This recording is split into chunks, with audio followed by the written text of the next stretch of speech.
বিয়ে তো নয় যেন মিলন মেলা। হ্যাঁ, এরকমই একটা বিয়ের গল্প আজকে তোমাদের সাথে আমি শেয়ার করব। হ্যালো এভরিওয়ান, কেমন আছো সবাই? আশা করছি সবাই খুব ভালো আছি। আমি মেকআপ আর্টিস্ট রুমা, আর রুমাস মেকওভার পেজে তোমাদের অনেক অনেক স্বাগত।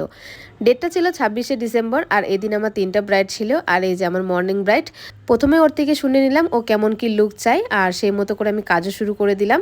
আর আজকে কিন্তু আমাকে রোজা আর রুমি দুজনেই অ্যাজ ইউজুয়াল ব্রাইড চেয়েছিল একটা ন্যাচারাল মেকআপ, যেটা ওর স্কিন ফিনিশ মেকআপ হবে, আর আমি সেরকমটাই করে দেওয়ার চেষ্টা করেছি। মেকআপ প্রায় কমপ্লিট হয়ে এসেছে। এবার ওর জুয়েলারি দেখে নিলাম। তো জুয়েলারি হিসেবে ওর হেয়ারস্টাইলটা একদম সিম্পল রাখাই ভালো ছিল।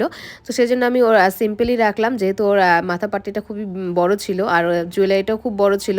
সেই জন্য আমি ওকে সাজেস্ট করলাম এরকমই একটা হেয়ারস্টাইল করতে, আর ও রাজি হয়ে গেল। ও বলছে যে দিদি তুমি তোমার মতো করে দাও, যাতে আমাকে সুন্দর লাগে।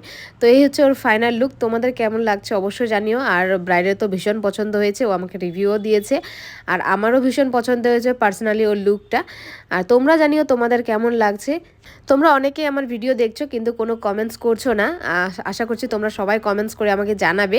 তোমাদের থেকে এটাই আমার একটা আবদার থাকলো, কারণ যখনই আমি কোথাও সাজাতে যাই তোমরা সবাই বলো যে দিদি তোমার ভিডিও দেখি খুব ভালো লাগে, তোমার কাজ খুব ভালো লাগে। তো সেই মতো করে আমিও চাই যে তোমরা আমাকে কমেন্টসেও জানাও যে কেমন লাগছে। আর এই হলো আমার দ্বিতীয় ব্রাইড, যার কথা আমি বলছিলাম যে বিয়ে তো নয় যেন এক মিলন মেলা। হ্যাঁ, এই ব্রাইডের শ্বশুর মশাই কিন্তু সেরকমই একটা আয়োজন করেছিল, একদম মিলন মেলার মতো একটা আয়োজন করেছিল। আর আমরাও কিন্তু সেখানে ইনভাইটেড ছিলাম পার্সোনালভাবে।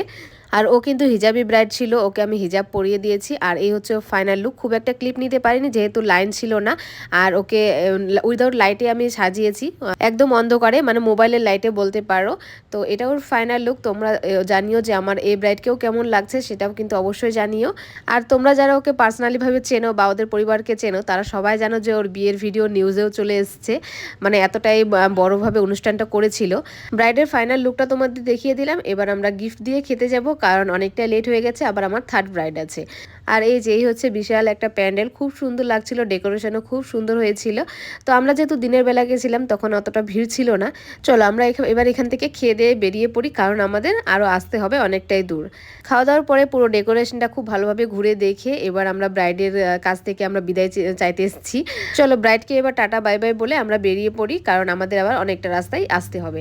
আর থার্ড ব্রাইড যেহেতু আমাদের বাড়ির একদম পাশে ছিল, তো কোনো অসুবিধাই ছিল না, আর ওকে দেরি সাজালেও হতো, তো সেরকম কোনো প্রবলেম হয়নি। এবার আমরা থার্ড ব্রাইডের লোকেশনে চলে এসেছি, আর ব্রাইডের মেকআপও শুরু করে দিয়েছি। প্রথম ক্লিপ নেওয়া হয়নি, কারণ আমাদের জিনিসপত্র গোছাতে অনেকটা টাইম লেগে গেছিলো।